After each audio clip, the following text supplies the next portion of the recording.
السلام علیکم ورحمۃ اللہ وبرکاتہ۔ امید کرتی ہوں میری تمام بہنیں بالکل ٹھیک ہوں گی۔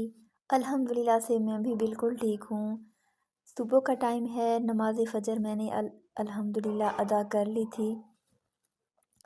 رمضان المبارک کے بعد جو تھوڑی سی روٹین ہماری ہے وہ چینج ہو گئی ہے، تو صبح کی نماز پڑھنا تھوڑا مشکل بھی لگتا ہے اور آنکھ بھی نہیں کھلتی۔ آپ سب کے ساتھ بھی یہی مسئلہ ہوتا ہوگا، اور ویسے بھی میری بہنوں نے مجھ سے پوچھا تھا، بچیاں مجھ سے سوال کرتی ہیں جو پڑھنے آتی ہیں، آپ بھی صبح کی نماز کے لیے ہماری آنکھ نہیں کھلتی، تو ہم اس کے لیے ہمیں کوئی وظیفہ بتائیں۔ وظیفہ تو میں نے آج تک اس کا نہیں دیکھا۔ ایک طریقہ ہے جو مطلب میں خود بھی اس طرح کرتی ہوں، اگر آپ کو اس سے فائدہ ہو تو آپ کر لیجئے گا۔ آپ اس طرح کریں، جب آپ رات کو سوتی ہیں تو اللہ تعالیٰ سے کہیں کہ یا اللہ مجھے صبح جو ہے نماز فجر کے لیے اٹھا دیں۔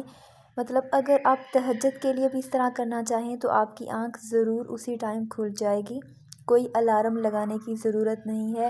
آپ اللہ تعالیٰ سے دعا کریں کہ ہمیں اس ٹائم جو ہے اٹھا دیں، ہم نے نماز ادا کرنی ہے، اور ساتھ میں اس طرح کہہ دیں کہ یا اللہ آپ کو پتہ ہے کہ صبح کی نماز جو ہے وہ شیطان کے خلاف پہلی فتح ہے، یا اللہ ہمیں تو فتح ہی دیجیے گا شیطان کے خلاف۔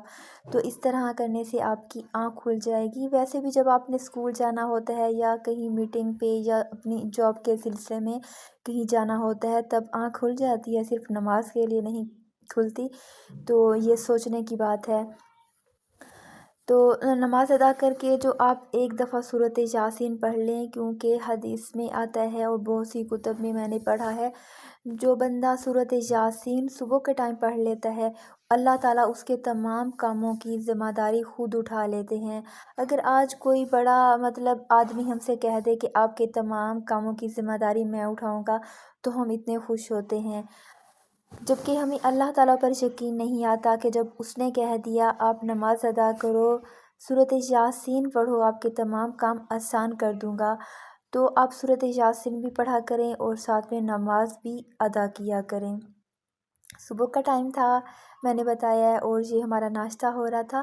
ناشتے میں کیا تھا؟ ناشتہ ہمارا سمپل سا ہی تھا۔ مما جان جو ہیں وہ روٹی بنا رہے تھے، میں اپنی مما کے گھر آئی ہوئی تھی، تو رات کا سالن ہم نے بنایا تھا۔ کیا بنایا تھا؟ سوہانجنا بنایا تھا، آپ اس کو کیا بولتے ہیں، چکن اور سوہانجنا بنایا تھا، وہ بھی بچا ہوا تھا، اور ساتھ میں جو ہے میں کباب وہ فرائی کر رہی تھی۔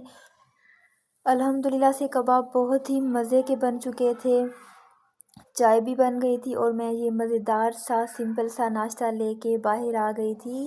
کتنا مزہ آتا ہے کہ جب بہن بھائی اکٹھے ہوں اور سمپل سا ناشتہ، ہم اندر ٹیبل پہ بھی نہیں بیٹھے، ہاں ساتھ میں ہمارے پاس مکھن بھی تھا بہت ہی مزے کا، تو یہ چارپائی پر بھی ہم ہی بیٹھ گئے تھے اور یہ سمپل سا ناشتہ مما کے ہاتھ کا ہم کھا رہے تھے۔ کھیرا کھانا کسے پسند نہیں ہے، مجھے بھی بہت پسند ہے، اور آج تو میں اسی لیے کھا رہی تھی کہ کیونکہ عید کے بعد اور رمضان میں بھی جو ہے ہم اکثر جو ہے چٹپٹی چیزیں اور تلی ہوئی چیزیں کھائی ہیں، تو میں نے کہا اب روز جو ہے میں کھیرا کھاؤں گی تاکہ میرا جو معدہ ہے وہ صحیح ہو جائے، تھوڑا سا ڈسٹرب ہو گیا تھا، تو میں کھیرا کھا رہی تھی، ساتھ میں میرا جو ہے وہ اپنے کام پہ لگی ہوئی تھی، مطلب وہ اپنے پاپڑ اور نیمکو وغیرہ کھا رہی تھی۔ آپ سب کی عید کیسی گزری ہے؟ آپ کا رمضان تو بہت اچھا گزرا تھا، میں آپ کے سب کے ساتھ رابطے میں تھی۔ عید آپ کی کیسی گزری ہے، اور عید کے بعد کے دن کیسے گزر رہے ہیں آپ سب کے؟ اللہ تعالیٰ آپ سب کو ڈھیروں خوشیاں عطا فرمائے۔ مجھے بہت اچھا لگتا ہے جب آپ مجھے کہتے ہیں کہ آپ ہی ہمیں آپ کا ولاگ اچھا لگتا ہے۔ میری بھی آپ سب کے لیے بہت ساری دعائیں ہیں، اور میں اپنی بھابھیوں کا اور میں اپنی بہنوں کا تھینکس کہنا چاہوں گی، اپنی بھتیجیوں کا، جنہوں نے مجھے کہا آپ ہی ہمیں آپ کی ویڈیو اچھی لگتی ہے۔